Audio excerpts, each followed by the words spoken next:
जब भी आप अपने मन का अवलोकन करते हैं, तब आप मन वाले अपने स्वरूप में से चैतन्यता को वापस ले लेते हैं और फिर वही चैतन्यता मन की दृष्टा या साक्षी बन जाती है। परिणाम स्वरूप यह दृष्टा यानी रूप आकार से परे विशुद्ध आपकी चेतना अधिक सबल होती जाती है और मन की रूप रचने वाली क्षमता दुर्बल होती जाती है। जब हम मन का अवलोकन करने की बात करते हैं, तब हम एक ऐसी घटना का वैयक्तिकरण कर रहे होते हैं जो सृष्टि से जुड़ी है और सचमुच महत्वपूर्ण है।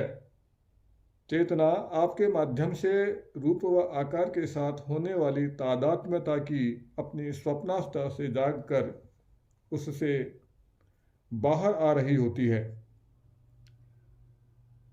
यह घटना फिलहाल एक ऐसी घटना का अंश होते हुए उसके आने का पूर्वाभास दे रही होती है, जो कि कैलेंडर वाले समय के लिहाज से अभी कहीं सुदूर भविष्य में संभावित है। उस घटना को कहते हैं प्रलय, संसार का अंत। प्रतिदिन के जीवन में प्रेजेंट बने रहना स्वयं के साथ गहराई से जुड़े रहने में सहायता करता है, वरना तो हमेशा ही बेहद चलायमान रहने वाला आपका मन अपने साथ आपको ऐसे बहाकर ले जाएगा जैसे उफनती हुई नदी ले जाती है। इसका मतलब यह है कि आप अपने शरीर में पूरी तरह से वास करें। अपने शरीर के आंतरिक ऊर्जा क्षेत्र में अपना थोड़ा बहुत अवधान हमेशा रखें, या यूं कह लें कि अपने शरीर को भीतर से महसूस करें। अपने शरीर के प्रति सजगता आपको प्रेजेंट रखती है, वह अपना लंगर अब में डाले रखती है। जिस शरीर को आप देख सकते हैं, छू सकते हैं, वह आपको बीइंग में नहीं ले जा सकता।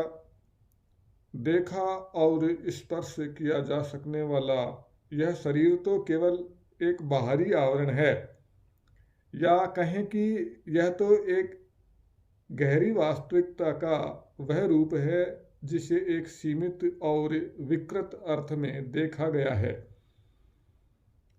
बीइंग के साथ जुड़ाव की अपनी सहज अवस्था में इस गहरी वास्तविकता को, यानी आपके भीतर विराजमान सदा जीवंत रहने वाली प्रेजेंस को, एक अदृश्य आंतरिक देह के रूप में हर पल महसूस किया जा सकता है।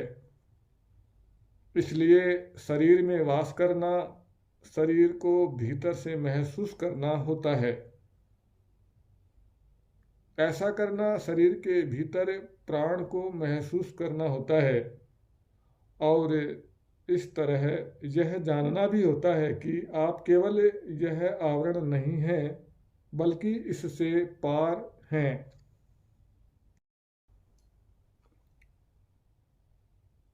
जब तक आपका मन, आपका समूचा ध्यान अवधान हड़पता रहेगा, तब तक आप बीइंग से कटे ही रहेंगे। जब तक ऐसा होता है, और अधिकांश लोगों के साथ ऐसा लगातार ही होता रहता है, तब तक आप अपने शरीर में नहीं होते हैं। मन आपकी सारी चैतन्यता को सोखता रहता है और उसे बदलकर वह उसे अपना ही माल बना लेता है। इसलिए आप सोचना रोक ही नहीं पाते हैं।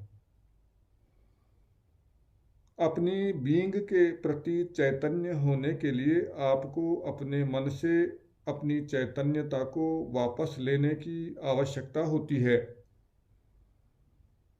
आध्यात्मिक यात्रा आरंभ करने के लिए सबसे बुनियादी कामों में से एक काम यही है।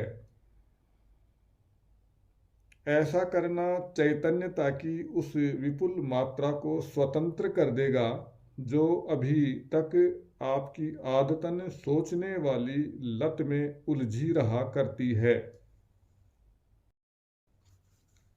इसे करने का एक अत्यंत प्रभावी तरीका तो यह है कि अपने ध्यान के फोकस को सोचने से हटाकर अपने शरीर में केंद्रित किया जाए, जहाँ की पहली ही बार में बीइंग को महसूस किया जा सकता है,